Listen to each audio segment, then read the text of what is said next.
한국인들에게 남아있는 고무신 한 켤레의 추억. 그 시절 고무신의 대명사는 단연 왕자표 고무신이었다. 왕자표 고무신에서 시작된 국민 신발의 명성은 대한민국 신발 역사의 획을 그은 브랜드 프로스펙스까지 이어진다. 주로 이제 멋쟁이들 중심으로 프로스펙스 신기 시작하다가 자연스럽게 이 프로스펙스 이제 매니아들이 생겨나고 그 와중에서 이거는 국민 캐주얼 슈즈로 자리를 잡아요. 고무신으로 시작해 프로스펙스까지 세계 최고의 신발 수출업자로 이름을 떨치던 국제 상사. 1980년대 세계 서열 7위의 대기업 국제그룹의 성장. 시내 한복판에 랜드마크를 건설한다. 볼 때마다 각도가 달랐었거든. 각도마다 그 빌딩의 모양이 달랐거든요. 이런 설계가 가능할까? 실제로 이런 건물이 올라갈 수 있을까 했는데 실제로 이렇게 올라갔고, 용산 쪽에 보면 어떻게 보면 약간 랜드마크처럼 꼭 거기를 지나쳐 가야만 남대문 인근, 그 용산역 인근을 갔다 온 것 같은 그런 느낌을 줬었거든요. 끝없이 뻗어나갈 줄 알았던 신발 제국 국제그룹. 하지만 양정모의 신화는 하루아침에 사라지는데 자고 일어나니 그룹이 해체되어 있었다. 세계 7위, 21개의 계열사를 가진 대기업이 갑자기 공중분해된 것이다. 양정모 회장께서 종합무역상사를 지정받고 나서 한참 그 수출이 늘어날 무렵에 미국 가정의 세 가족 중에 하나는 우리 왕자표 신발을 신고 있습니다. 이렇게 말씀하신 걸로 기억을 해요. 그렇게 훌륭한 기업이 과정이 잘못돼가지고 말씀해요. 한참 컸다가 좌초대가 지금 이름도 없어졌어요. 참 안타깝네요. 그렇다면 국제그룹이 한순간에 산산조각난 배경은 무엇일까? 50 정권이 들어서고 가혹한 시련을 맞게 된 국제그룹. 결국 해체 수순을 밟게 되는데, 그러나 50 정권이 막을 내린 후 헌법재판소의 반전. 제5공화국 최대 미스터리. 국제그룹은 희생양이었을까? 국제그룹 양정모, 왕자표 고무신 신화의 비극. 국민자동차 T코를 만든 대우그룹, 중동건설의 대역사를 이룬 동아그룹, 그리고 고무신과 프로스펙스의 신화 국제그룹. 이 세 그룹은 한결같이 절규한다. 우리는 정권의 희생자들, 억울하다. 공통적으로는 정권이 밑보였다는 것이고요. 이제 두 가지 측면이 있을 겁니다. 보험을 열심히 들어서 정치 자금을 갖다 주고 기업을 유지했거나, 아니면 특정 사업에 대해서 혜택을 받았는데 그 혜택에 대한 사례금을 갖다 주지 않았던 거나, 둘 다 정치 자금입니다. 정치 자금을 제대로 내지 않는 기업은 결국 정권의 눈밖에 나게 되고, 눈밖에 난 것은 결국 지원을 받지 못하게 되는 것으로 가면서 결국 기업이 망하게 되는 것이죠. 단기 고리의 제2금융권 자금을 과다히 조달해서 1985년 2월 21일 제1은행장 이필선의 긴급 기자회견이 온 세상을 놀라게 한다. 국제그룹 정상화 대책에 이어 국제그룹 해체 발표. 표면적인 이유는 과도한 부채로 인한 부실 경영이었다. 갑작스러운 그룹 해체 발표에 아수라장이 된 기자회견장. 국제그룹의 비운이 감돈다. 국제그룹이 과도한 몸집 분리가 있었다고 하나, 저는 그 당시 상황으로 봤을 때는 국제그룹의 혈관에 문제가 없었다고 봅니다. 충분히 아시안게임도 있었었고 88 올림픽도 예정이 돼 있었었고, 호전이 될 수 있는 정치, 경제, 사회적, 문화의 환경이 괜찮았습니다. 오히려 역설적으로 정부에서 어느 정도 기업에 대한 경쟁력 강화 차원에서 혈액을 원활하게 할 수 있는 그런 지원만 됐으면 국제그룹은 굉장한 기업이 됐을 것이다. 전쟁의 상처가 채 아물지 않았던 1950년대. 거리를 헤매이던 아이들의 발에 신겨진 고무신 한 켤레. 당시엔 남녀노소 할 거 없이 모두에게 사랑받았던 국민 신발이었다. 고무신에 구멍이 나거나 해지면 떼워서 계속 신고 다녔던 그 시절. 신발 옆구리가 터지면 신실로 한 땀 한 땀 꿰매 신던 고무신. 새 신을 사달라는 아이의 생때에도 아랑곳하지 않고 고무신 꿰매는 일은 그 시절 우리 어머니들의 하루 일과였다. 고무신 신어보니까 착용감 좋죠. 촉감 좋죠. 가볍죠.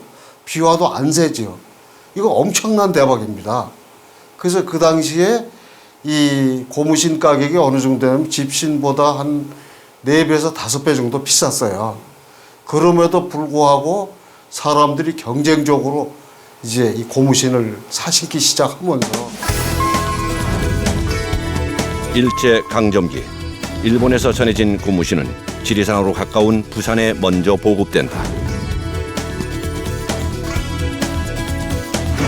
일찍이 신발 사업이 흥할 것이라 예견한 양정모는 집에서 운영하던 정미소 한 켠을 빌려 국제화학 주식회사라는 사명을 짓고 왕자표 고무신을 생산하기 시작한다.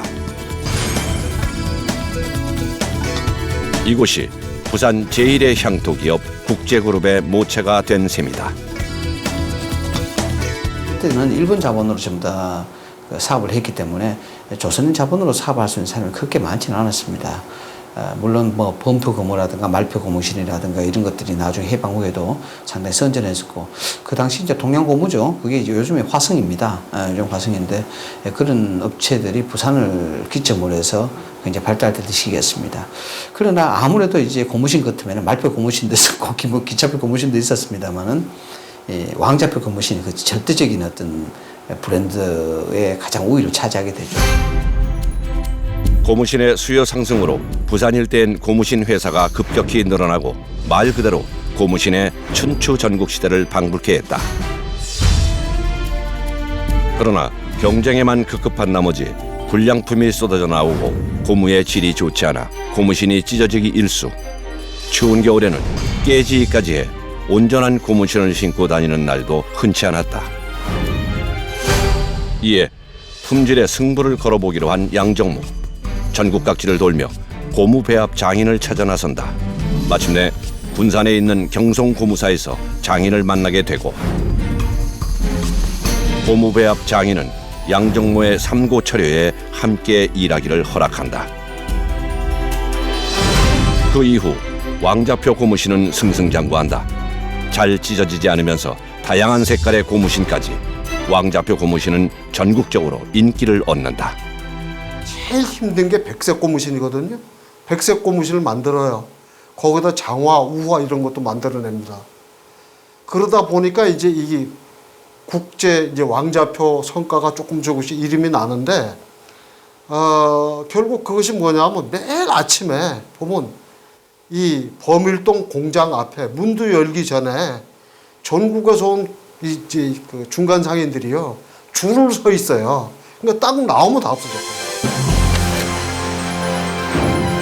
왕자표 고무신의 인기가 절정에 있을 때 검은 그림자가 드리운다. 고무신 공장에서 대형 화재가 발생한 것이다. 신발 밑창을 붙이던 고무풀과 본드 등 인화물질이 많았던 공장은 삽시간에 잿더미로 변하고 만다.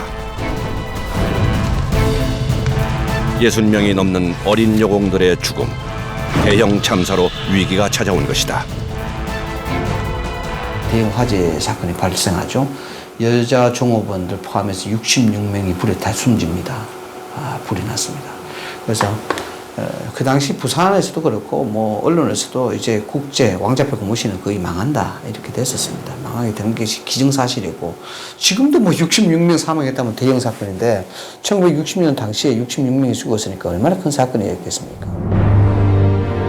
화재 이후 국제화학의 재기를 예상한 사람은 아무도 없었다. 건물 대부분이 불에 타 재기할 기반조차 없었고, 설상가상 총 피해 금액 1억 원, 지금 돈으로 10억 원의 큰 액수였다. 양정모는 여공들의 장례비와 치료비 등을 지급하며 차분히 수습해 나간다. 포기하지 않는 자는 반전을 노리는 법. 이제 국제는 운동화를 만듭니다. 양정모는 텅 빈 공장을 서독에서 들여온 최신식 운동화 기계로 채운다. 운동화에 새로운 승부를 걸기로 한 것이다. 국민소득이 조금씩 증가하면서 아무래도 제일 싼 고무신보다는 한 등급 높은 그런 어떤 신발에 대한 선호가 이게 커지면서 자연히 그 부분의 수요가 이제 늘어납니다. 불이 나면서 뭐 거의 뭐 망할 지경까지 갔는데 그러면서 이제 그 이후에 다시 그 사업을 재개하면서 이 설비를 싹 다 바꿔요. 양정모는 먼저 일본에서 헝겊신과 인조 가죽을 활용하는 생산 기술을 들여온다. 국제화학의 기술과 저렴한 인건비를 매력적으로 느낀 일본 업체들. 국제화학의 저력을 믿고 미국 수출용으로 운동화 생산을 제안한다. 유명 신발 브랜드의 본고장 미국에 국제 상사가 수출의 길을 열게 된 것이다. 1962년 국제화학의 운동화는 국내 최초로 해외 수출 쾌거를 이룬다. 곧이어 미국 마라톤 전문지에서 최고의 품질을 인정받는다. 1962년도에 미국의 농구화를 첫 수출합니다. 이게 굉장히 센세이션한 겁니다, 사실. 62년도에 미국의 농구화를 수출한다는 것이 과연 이 농구화를 수출하는데 가능한 얘기가 아니거든요. 미국이라는 나라가 농구에 아주 그 발달된 나라고 좀 굉장히 인기 있는 스포츠인데 거기에 뛰는 사람들이 농구 선수도 직접 신는 농구화를 우리가 수출하게 된다. 때마침 한국의 국민소득 수준이 높아지면서 국민들은 해외 브랜드에 눈을 뜨기 시작한다. 나이키와 아디다스 두 브랜드의 인기는 폭발적이었다. 국산 운동화의 자존심을 지키고 싶었던 양정모, 1981년 프로스펙스를 출시한다. 프로스펙스가 나오기 전에는 주로 우리 권투 선수들이 일제 위닝을 썼습니다. 일제 복싱 슈즈를 썼는데 프로스펙스 이후에는 이제 일제를 쓰는 사람들이 거의 없어졌어요. 그러니까 이제 신발의 질이 좋고 그 또 선전의 그 효과도 많이 봤기 때문에 그래갖고 글쎄요, 제가 생각할 때는 그 83년도까지는 아마 프로스펙스가 잡질 않았나. 국산 자본으로 만든 대표적인 스포츠 브랜드 프로스펙스. 당시 젊은이들 사이에는 조다시 청바지와 아놀드 파머의 티셔츠를 입고 한껏 멋을 부린 후 프로스펙스의 신발을 신는 것이 유행이었다. 이 세 가지 아이템은 패션을 아는 사람들에게 필수품으로 불릴 정도였다. 런칭 5년 동안 미국의 나이키, 일본의 아식스와 어깨를 나란히 했던 프로스펙스. 초등학교 때 프로스펙스는요, 부의 상징이었어요. 있는 집 아이들은 프로스펙스 운동화를 다 신고 다닌다. 이런 거 있고 또 이제 지갑 같은 경우에도 학생용 지갑 같은 게 있었거든요. 반지갑, 천으로 만든 건데 방수 처리가 되는 거였어요. 프로스펙스에서 그런 지갑을 또 만약에 부모님이 어린이날 같은 데 선물해주면 학교 가서 자랑거리가 생기는 정도로 좀 대단한 브랜드 파워가 있었던 그런 스포츠 그런 브랜드였었죠. 운동화 사업을 필두로 수출 여건으로 주목받은 국제화학은 국제상사로 사명을 변경하며 도약한다. 이후 사업 영역도 다각화되면서 1970년대엔 중화공업 분야로도 진출, 대기업의 면모를 갖추기 시작한다.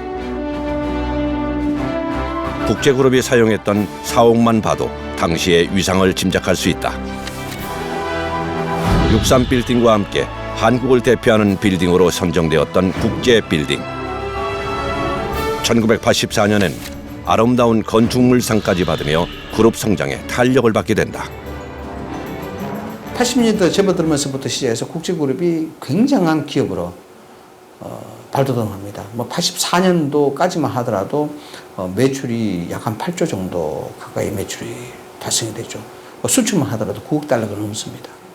종업원이 38,000명이었습니다. 계열사 그룹이 21개 기업이죠. 지금 시대 빛이 봐도 엄청난 기업이라고 봐야 됩니다. 나는 새도 떨어뜨린다는 무소불위의 5공화국 시절이 열린다. 1983년 동남아 6개 나라 순방길 첫 방문지에서 일어난 아웅산 폭발 사고. 전두환은 아웅산 폭발 사고 유자녀들을 위한 일회재단을 만들고 재벌들에게 자발적으로 기부를 권유한다. 그러나 후에 이 모금은 정치 자금으로 쓰인 것으로 밝혀진다. 당시 재벌들은 거액의 기부금을 헌납하며 정치권의 눈치를 본 것으로 전해진다. 특히 전두환 정권은 쿠데타를 통해서 이제 정권을 잡았으니까 군사 정권에 이 기업은 사실상 나의 힘에 의해서 죽고 살고 하는 게 결정난다 이런 생각이 강했을 겁니다. 그래서 정권의 눈치를 보지 않을 수도 없고 또 정권이 생사 여탈권을 가지고 있다고 인식하니 정권 마음대로 할 수 있었던 것이죠. 평소 허튼 곳에 돈을 쓰지 않는 양정모는 정치 자금을 내는 데에 비협조적이었다. 모든 돈을 고무신 한 켤레 값으로 생각하는 양정모만의 검소한 계산법 때문이었다. 보통 정치 자금은 그룹의 규모만큼 내는데 50억 원을 낸 현대 정주영에 비해 재계 7위였던 국제 양정모는 인색한 금액을 어음으로 지급하기까지 했다.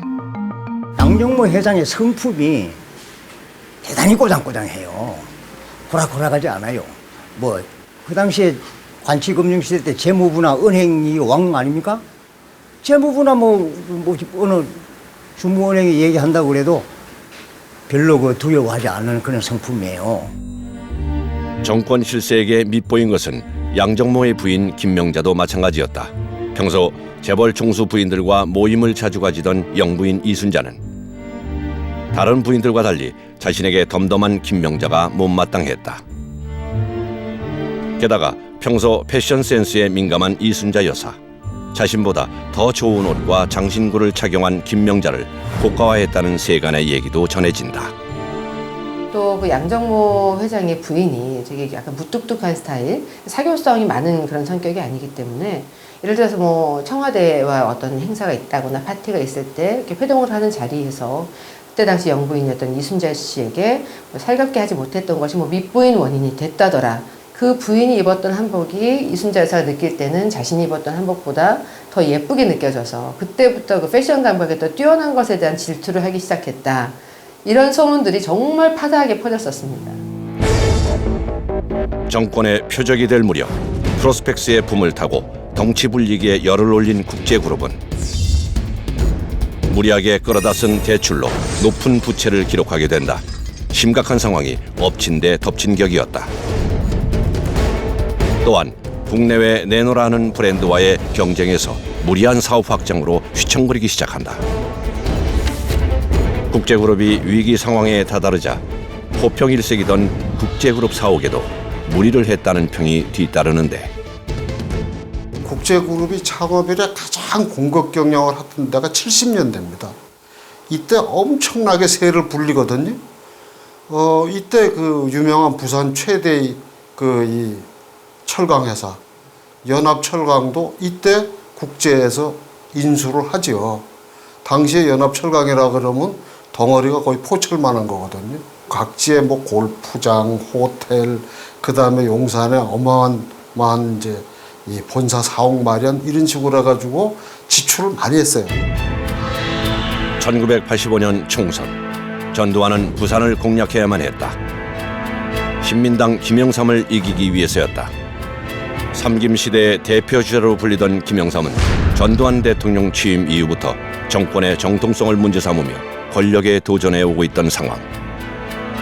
그해 총선은 숙명의 대결을 예고하고 있었다. 표심이 주목되고 있던 당시 부산.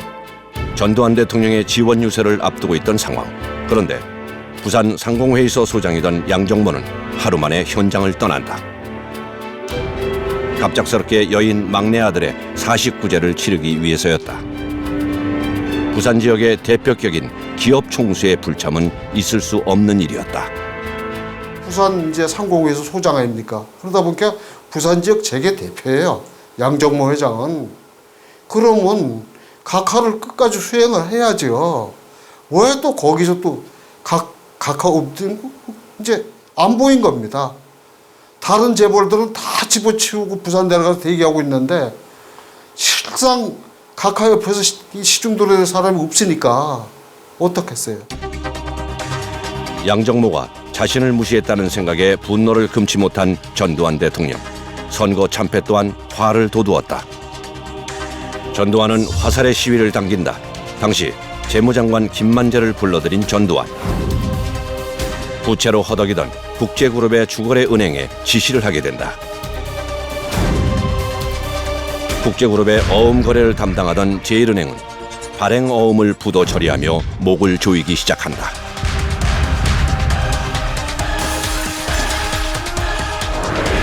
표면적 이유는 부실한 재무구조로 인한 금융지원 중단이었다. 기업의 자금이라는 것은 사람의 혈관과 같은 겁니다. 이걸 누가 쥐고 있었느냐? 정부가 쥐고 있는 것이죠.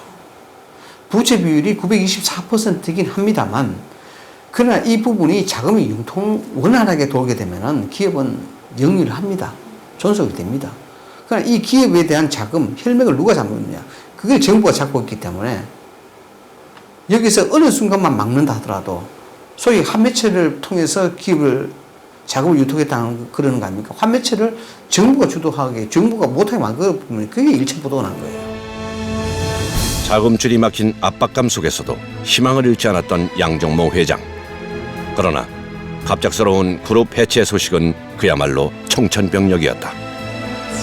더 큰 비극은 양정모의 부인 김명자 씨를 덮친다. 충격을 받은 나머지 눈이 멀고 귀가 먹어버린 것이다. 받아들일 수 없을 만큼의 충격. 일대 일시적으로 사람의 그 스트레스가 급격히 올라가면서 몸의 어떤 기능이 정지될 수 있거든요. 그 아주 심한 급성 스트레스 장애인데 아마 이 경우는 거의 외상후 스트레스 장애 정도가 될 거예요. 보통 사람은 경험할 수 없잖아요. 그 큰 회사가 한순간에 날아갈 수 있다는 걸 경험할 수 있는 사람은 없거든요. 아내만은 살리고 싶었던 양정모는 부인의 수술을 위해 미국으로 가야 했다. 시간이 지체될수록 위험한 상황. 하지만 전두환 정권은 양정모 회장에게 한치의 아량도 허락치 않았다. 기업 해체의 주범으로 몰린 양정모 회장에게 출국 금지령을 내린 것. 정부에 탄원서를 넣어도 봤지만 치료 시기를 놓친 아내는 결국 사망한다. 이런 얘기가 있습니다. 기업하는 사람이 골목길에서 깡패를 만나면은 있는 돈만 뺏기고, 기업하는 사람이 골목길에서 정치인을 잘못 만나면은 과거에 벌었던 돈, 앞으로 벌 돈까지 다 뺏긴다. 그게 이제 그 당시 웃지 못할 그런 얘기들이었죠. 그게 뭐냐면 양정모 국제그룹을 두고 하는 얘기였습니다. 시대는 바뀌어 노태우 정권이 들어서면서 5공화국의 정치 권력형 비리조사 특별위원회가 열린다. 과연 5공화국을 둘러싼 국제그룹 미스터리는 밝혀질 것인가? 이미 대다수의 여론은 국제그룹의 와해는 당시 부패한 정권의 실상을 고스란히 드러낸 일대 사건이라는 인식을 갖고 있었다. 그룹 해체 이후 다시 맞붙은 전두환과 국제그룹 양정모.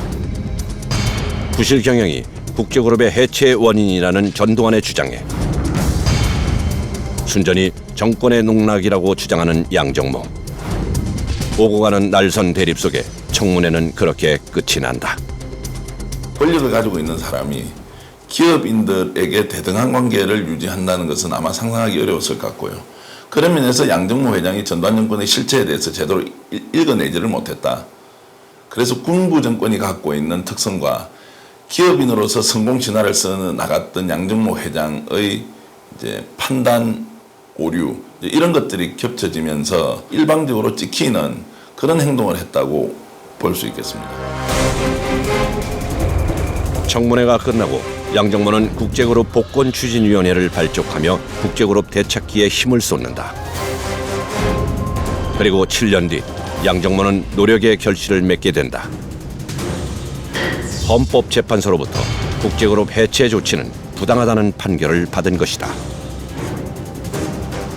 그러나 빼앗긴 계열사에 대한 소유권 반환 주장은 무리라는 판결을 받는다.